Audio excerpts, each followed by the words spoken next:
Hey, what is going on YouTube? It's Caleb with HomeSmart.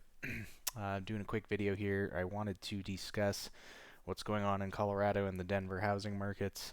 If you haven't been paying attention, you're not in the home buying world right now. Denver, along with a lot of the country, is experiencing a crazy housing market this spring. Prices are going through the roof. Not very much inventory on the market. Buyers are competing with each other and offering way over the list price on houses. They're skipping the inspections. They're waiving or they're skipping the appraisal gaps and paying more money. So I just wanted to bring out a couple articles that I've been seeing just from a simple Google search, um, and we'll just kind of discuss it. So the first one I wanted to look at was this from 9 News. It says 75% of Denver homes are selling within 1 week, according to study. Denver, along with Columbus, Ohio, Salt Lake City, Columbus, Ohio, and Salt Lake City were among the nation's hottest markets, with more than 70% of homes off the market within a week, which is pretty crazy. And I'm going to play this clip from 9 News. I hope I don't get in trouble. It is becoming an all too happens. familiar scenario in the metro Denver area. Home buyers see a house they love. They offer tens of thousands over the asking price, sometimes even more, to wake up with a new house and a case of buyer's remorse. Now, some of the regrets are thanks to an extremely high demand and rising prices. The Denver Metro Association of Realtors says the average price jumped 24% in April compared to April of last year. Joining us with more is our real estate expert, Lane Lyon. He's managing broker with Coldwell Banker. Try that again. Lane, thank you. Good to see you. Hey, Gary, that's okay. Good to see you. Yep. So with the crazy current conditions, I guess it's not all that uncommon to see some cold feet, huh? Boy, this market is so crazy. In fact, what happens is buyers have to write a very aggressive offers, oftentimes with very little time to think about it. And I looked at some recent numbers recently. And I did want to say, yeah, the whole thing with very little time to think about it. What's been going on in this market is there are so many people that are wanting to see listings, that the sellers are only allowing like 15-minute increments of showings. So you're literally only, this is the biggest thing that you're going to buy in your whole life, and you get 15 minutes to walk around it and decide, hey, is this the house that we want to put an offer on? And we're talking, most of the stuff in my neck of the woods in Parker, $500,000 is kind of the minimum for like the average house. Most of them are at least 500. So And over the past year, about 27% of real estate contracts here locally fell apart for some reason. And a big reason is because buyers kind of get swept up in this multiple offer, bidding war, auction type environment in many cases, and they just really want to win. And then when they do, things kind of settle in and they think they're overpaying, they get disappointed. In some cases, they press that panic button and get out. But it's also creating kind of an opportunity, Gary, for other buyers as well. Realtors are right now really encouraging buyers who lose to write a backup offer, because when these things happen, oftentimes sellers don't even go back on the market. They just go to the next guy in line. So backup offers are really important right now because of buyer's remorse happening. That yeah, and that is true. I mean, backup offers are something you can do, but um, there's no guarantee, obviously, that the other offer will fall through. I have had clients that are in backup position, and the thing about that is they can always get other offers as well that are going to beat yours out. But anyway, so basically, this article is saying, 74% of homes in the Denver metro have sold within a week in April, and 91% sold within a month, which is pretty quick. Denver's neck and neck with Columbus, Ohio, and Salt Lake City. 27 of the nation's 50 largest metro markets are seeing the majority of homes under contract in less than a week. So this is definitely not a problem that's unique just to Denver or Colorado. It's happening all over the place. So that makes me curious to see if it is sustainable, because while the real estate market is booming, And obviously, I'll turn that off. This article from the Denver Post: Metro Denver houses are selling so fast the market leaving a sonic boom in its wake.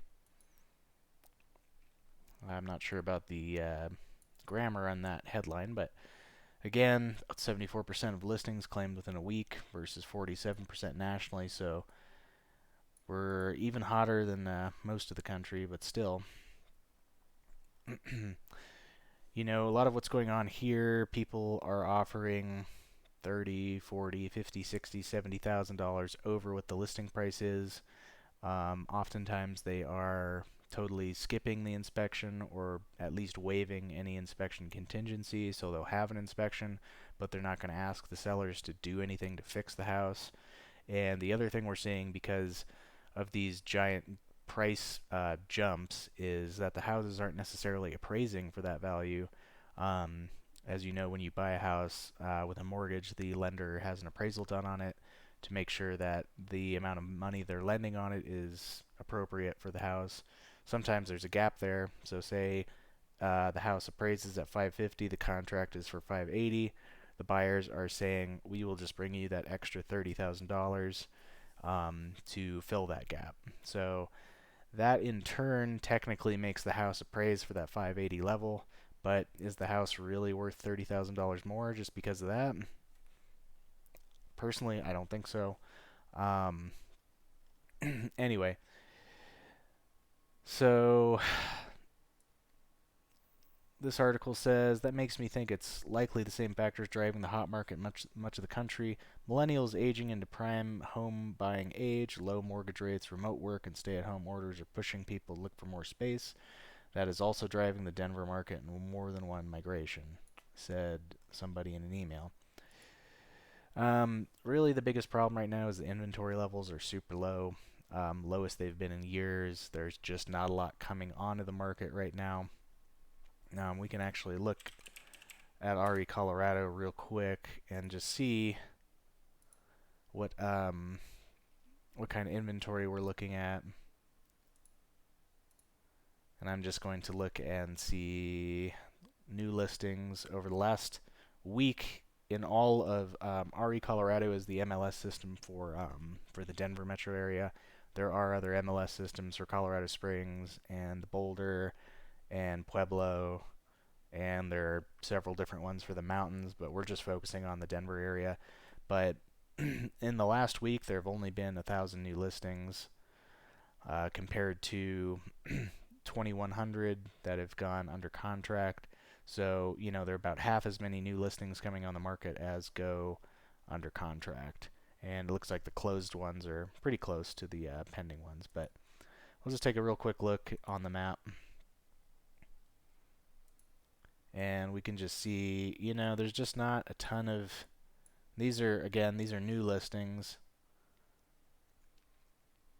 So my neck of the woods in Parker, I'll just zoom out. So maybe 122 new listings, only 10 out in Elizabeth. And it's pretty tight. I mean, if you're looking to buy a house, you know, you don't have a whole lot of choices, and we look at the price points on a lot of these, seeing 1.5 million, 800,000, 1.3 million, 2.25 million, 1.2 million, 1.7 million, 1.2 million. So stuff is not cheap. I mean, it's tough out there right now, and if you don't have a ton of money, I mean, like I said, a lot of these houses, yeah, are at least in $1 million or over, some of them in the multi-million-dollar the ranges. So it is not a great time to be buying a house right now in Colorado. It is just crazy. So is it a good time to sell? Absolutely. If you're selling and moving out of state, or you're selling and planning on renting or downsizing and you know, going maybe to a different place, now is probably a great time to sell. But as far as buying, it's tough right now, especially for younger folks that, you know, they're getting into their first homes. It's very difficult.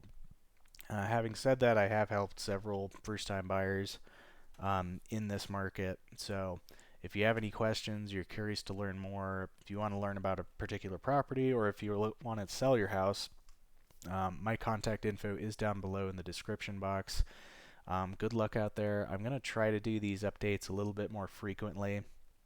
and just kind of do like a check-in, see how the market's going. So if you've watched this far, thank you so much for watching. Like and subscribe, and we will talk to you later. Thanks.